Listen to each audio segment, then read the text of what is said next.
I stood in the warehouse manager's office. On the desk, my badge, a cheap ballpoint with the company logo, and a clean for cause termination form. The fluorescent lights hummed like an old refrigerator. The manager, young with a polished haircut, stared past me, at a monitor pulsing with a spreadsheet. HR sat next to him, a folder tucked under her arm like she was about to step out for coffee. Aiden, the manager said, we've made a decision. You falsified your hours, and we have questions about missing items in the returns section. I smiled without sound. My coat hung on the chair.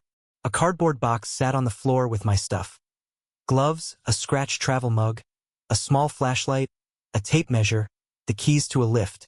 On the badge, my face from 3 years ago, a wrinkle by the eye, beard trim a little off. When they hired me, the warehouse was expanding. Now, new oversight, new management, new rules. Sign here. HR slid me the pen. You've been warned. This is final. Their eyes were dry like packing tape. I'm not signing, I said. You know this isn't true. The manager didn't look up. If you refuse, we're still shutting off your access. He clicked the mouse. Leave the badge. I put the badge down. My phone lit in my pocket. A bank alert. $9.84 at Dunkin' for a medium hot, 2 sugars. The coffee I grabbed before my shift. Still warm in the box. When can I pick up my last check? I asked. Friday, after 4. I stepped into the hall. The blue door clicked shut behind me. The rubber smell from forklift tires sat in the air. Far-off engine noise rolled through the building.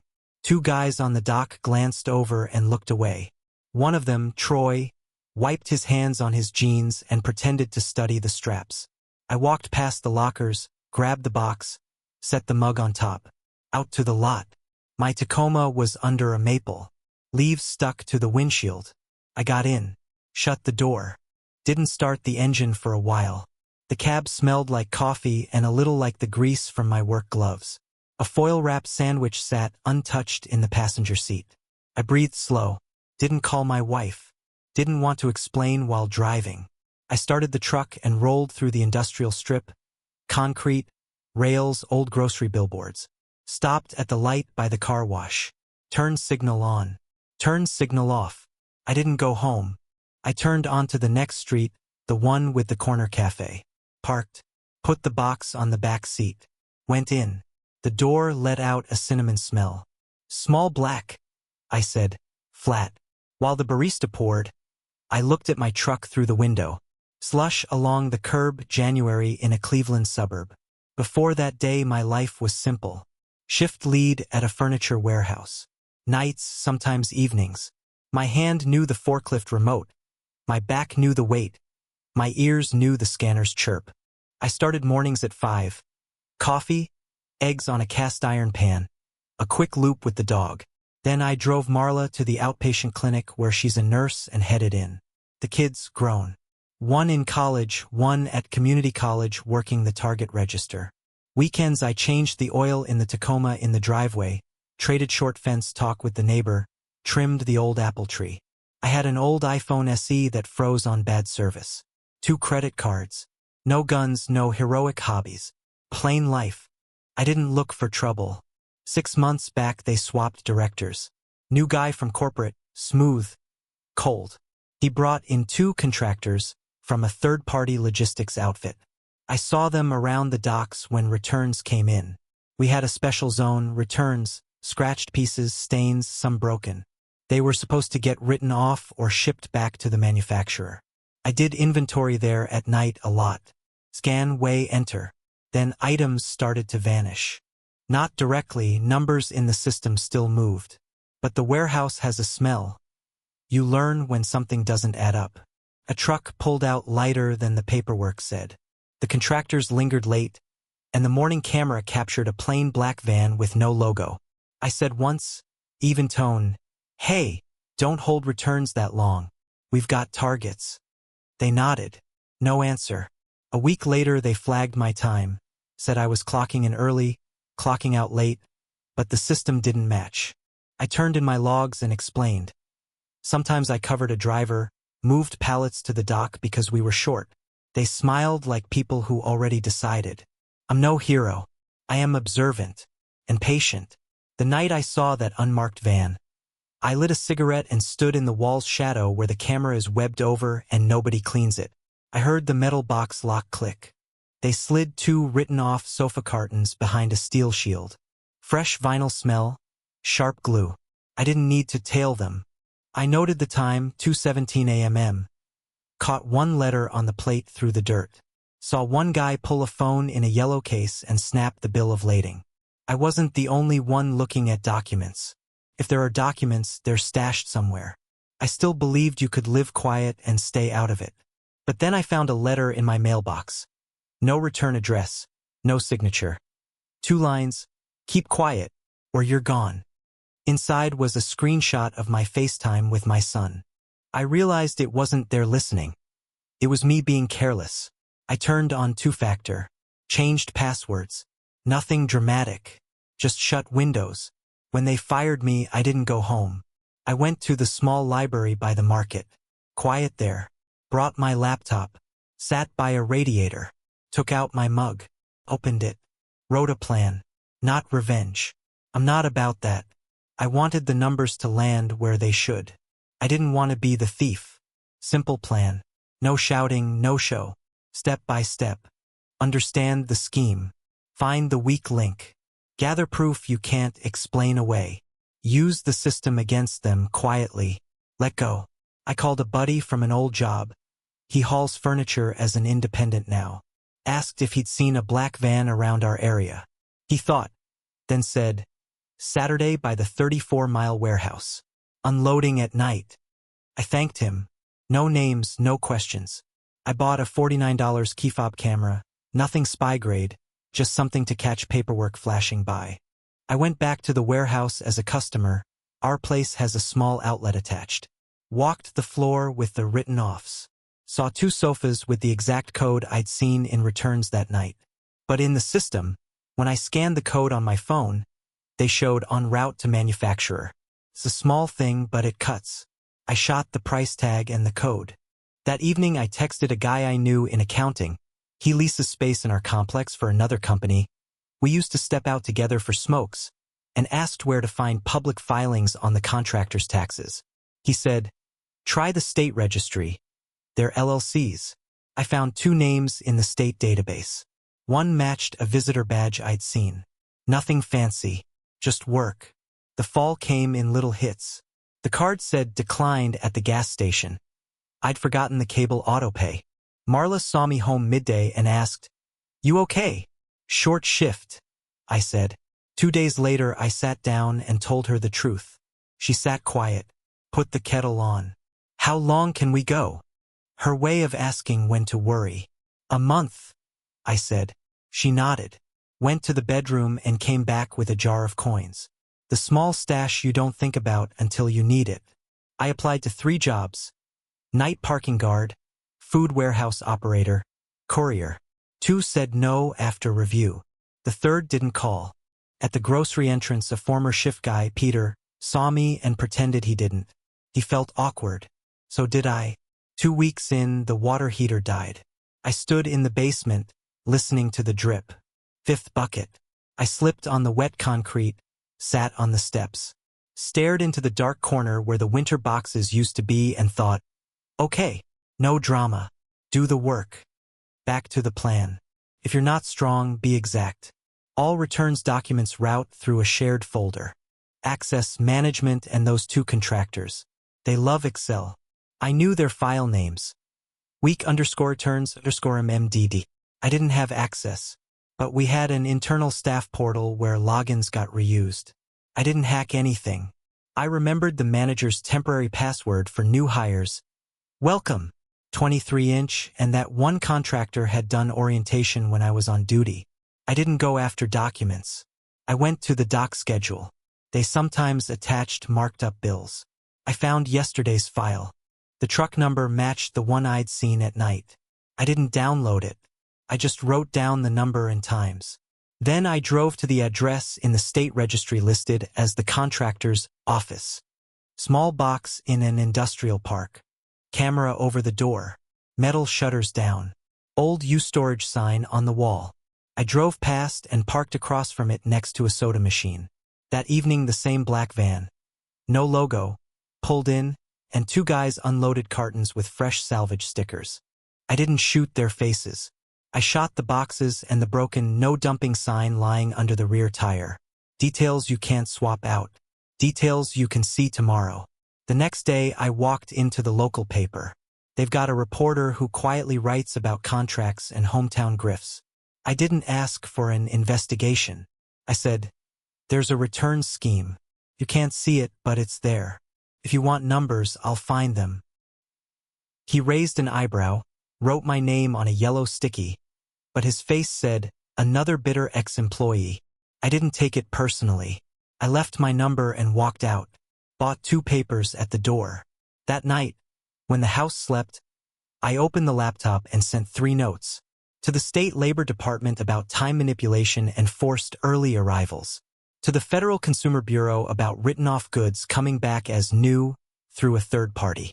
To 2 sofa brands compliance teams with photos of the codes and price tags on our outlet floor, noting that their returns somehow land in a black box. No lies, only what I saw. Photos, dates, times, codes. And at the end, "I'm not asking for anything, but this hurts you." Sent. Closed the laptop. Went to bed. The first call came a week later. Not who I expected, the manufacturer. A woman in compliance spoke calm and light. Asked me to confirm a shipment number and date. I did. She thanked me. Hung up. The Labor Department called second. Asked me to come in and fill out a form. I went, took a number, sat in the hall. The office, plastic divider, old PC, window to the parking lot. I showed my schedule, bank charges from the night cafe, they matched my shift starts, my photos of product codes. The clerk watched me closely but without expression. "Leave a number," he said. I did. On the stairs, a man in a work jacket passed me. Hands cracked, holding the same envelope as mine. That day the reporter called back. "We found court records," he said. "Your contractor lost cases over returns in another county, 2019. You sure you're not making this up?" "I'm not trying to make anything up," I said. "I just don't want my name in the wrong place." "Okay," he said. "If I have questions, I'll reach out." While the system worked, I worked. I took a delivery job for a local pizza place. Old trunk, warm box smell. People left $3, sometimes 5. Less time to think. That helped. One night I was waiting at the pickup window when Troy, the dock guy who looked away, walked in. He froze, then came over. "Heard. Something's going on back at the warehouse," he said fast and quiet. "Manufacturer folks were there yesterday, checking returns. Manager's been running around pale." I nodded, said nothing. Troy swallowed. "Was that you?" he asked. "I'm not that," I said. "I just don't like being called a thief." He understood, nodded, jammed his hands in his pockets. Left. I grabbed 4 pies and went back on the road. The next morning I had 3 emails. From the manufacturer. Short. "Thank you. We've opened an internal review." From Labor. "Your case is in process." From the reporter. A link to a piece. "Local contractor suspected of repackaging returns." No mention of my name. A photo of that storage bay with the broken no dumping sign. Quotes with product codes. A note about the warehouse at the 34-mile marker. I read slow. Finished my coffee. Felt something in my chest unclench. 3 days later HR from our warehouse called. A different woman, not the one from my firing. Careful voice. "Aiden, we need to meet to revisit your termination. There are new circumstances." I laughed in the phone, short, not loud. "Let's meet," I said. "But not in an office." We met at the Cinnamon Cafe. She came with a folder. Saturday. Apologized for any misunderstandings. Offered a mutual separation with a neutral reference. That meant they wouldn't reinstate me but would say my exit was staffing changes. 2 weeks' pay. I listened, nodded. Then I set a printout of the article on the table, and the price tag photo from the outlet. and a screenshot of the cafe charge from the same night they accused me of time violations. "I'm not asking for much," I said. "Take the accusation out of my file. Write laid off. And pay the overtime you shorted me, 22 hours over the last 2 months. Here are the logs. If you don't, I'm not going anywhere. I'll just send these to the places already waiting for them." She stared at the papers a long time. "Give us a week," she said. 2 days, I said. She nodded. Left. That evening, driving deliveries, a text from my son. "You good?" "Yeah," I wrote. "It's moving." He sent a plain smiley. I smiled back. I pulled to the curb by a house that smelled like cookies. Fine snow started. I sat and listened to the boxes in the trunk crackle. Didn't think about winning. I thought about mixing mortar to close that crack in the basement. The next day, an old contact from a neighboring warehouse called. "Your manager resigned." I said nothing. "They say they cut the contract with that storage place," he added. I swallowed. Thanked him. Hung up. Tasted metal in my mouth. Maybe the coffee. Maybe because I hadn't talked much. Later HR emailed. "Your status has been changed to reduction in force. We will issue a corrected reference letter. The company will also compensate you for 22 hours of overtime. Check available Friday." I read it twice. Slow. Put my phone in my pocket. Walked into the kitchen. Marla was chopping carrots. The soup smelled good. "They're making it right," I said. She looked over, didn't smile. Just exhaled and kept cutting. A week later, a second article ran. The manufacturer suspended work with the contractor, pending results of a review. Comments said the outlet's written-off sofas suddenly got more expensive. The reporter emailed a short line. "If you're ever ready, on the record." I passed. I didn't want to be the story. I just didn't want my name near thief. I didn't go back to that warehouse. Even when HR floated opportunities in the network. I bought a used barcode scanner on eBay and, with a friend, signed up for short-term gigs, seasonal unloading, grocery inventories. Simple work, clean money. My hands found their rhythm again. The stone slipped off my back. One day I stopped by the Cinnamon Cafe. The barista wore a new cap. I took my coffee, sat by the window, and opened a notebook. Wrote at the top, "What's next?" Then below, short, bullet clean. "Replace the water heater. Pay the cable 2 months ahead. Set aside $200 for what you can't predict. Take one more evening gig until spring. Call Dad." I finished the coffee. Looked up. My Tacoma sat outside. A single yellow maple leaf stuck to the windshield. Last one this winter. I got in, started the engine. Drove slow. At the same light where I once couldn't decide, I went straight. They didn't call again. I didn't either. The system did its part. The check came, the letter too, cold paper with the right words. At night, I pulled it from the drawer and set my travel mug on top to flatten the curl. Over time, the page leveled out. In the basement, I packed mortar into the crack. My fingers smelled like dust and water. I rinsed the bucket, put the coin jar back on the shelf. We never spent it. Troy texted once, "If you need guys for temp work, I'm in." I wrote back, "Okay, bring." In the fall, my neighbor and I hung a new gate. I held the level. He held the board. Talk stayed short like it should.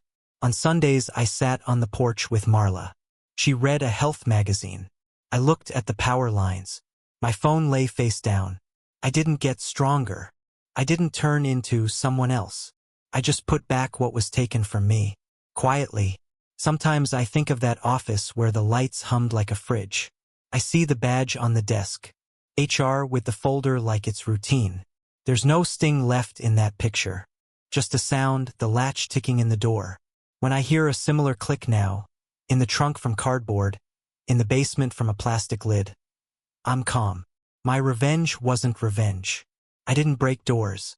I didn't hunt for anyone's downfall. I put things where they belong. Where there were numbers, I brought numbers. Where there were dates, I brought dates. Where there were names, I didn't say them. Because this wasn't about names. It was about keeping mine clean. I'm learning to do everything slow. Cut a board by millimeters. Lay a brick by the level. Handle business by bullet point. Not some heroic wisdom. Just the logic of a man who knows the world runs not on loud victories but on quiet, straight lines nobody notices. At night, I crack the bedroom window. Dinner air goes out, cold air slips in. Somewhere far off a heavy truck rolls by, recognizable sound. I flip the pillow to the cool side. Fall asleep fast. Not because I'm relieved. Because the day was simple and even. Tomorrow will be, too. When my son came home for break, we went to Home Depot for a new kitchen faucet. In the aisle, a mom came in with a little boy. He pushed the cart and laughed. We passed bins of bolts. I grabbed a box and checked for gaskets and the little wrench. My son asked, "You think about that warehouse sometimes?" "Almost never," I said. He nodded, picked up a tape measure and clicked it out. At the register, the cashier said, "Have a good one." "You too," I said. We hit the lot. The sun sat low, cars shining like foil. I started the Tacoma. In the rear view, a kid pointed at a plane. His mom nodded. I didn't have any big thoughts. Just a simple one. This is enough. We went home. I pulled the old faucet. Water ticked into the cabinet. I set a rag, fitted a gasket, tightened the nut. My son held the flashlight, watching. "You do everything slow," he said. "That's how you keep it from leaking," I said. That night we ate Marla's soup. Someone yelled on TV. I picked up the remote and shut it off. The house went quiet again. I heard, behind the wall where the crack used to be, nothing. Dry. A good sound. I don't know if it's written anywhere that sometimes it's enough just not to let them write you off. You don't have to prove you're the best. You just refuse to be guilty of the wrong thing.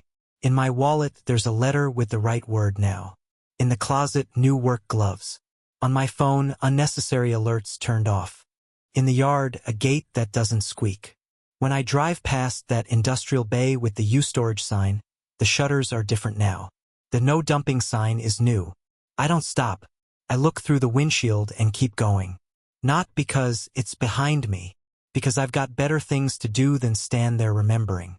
Marla calls me for dinner. My son laughs at a video. The neighbor asks about a shovel. I've got work. It's enough. Sometimes I dream that scanner beep on the dock. I wake to the thermostat clicking in the kitchen.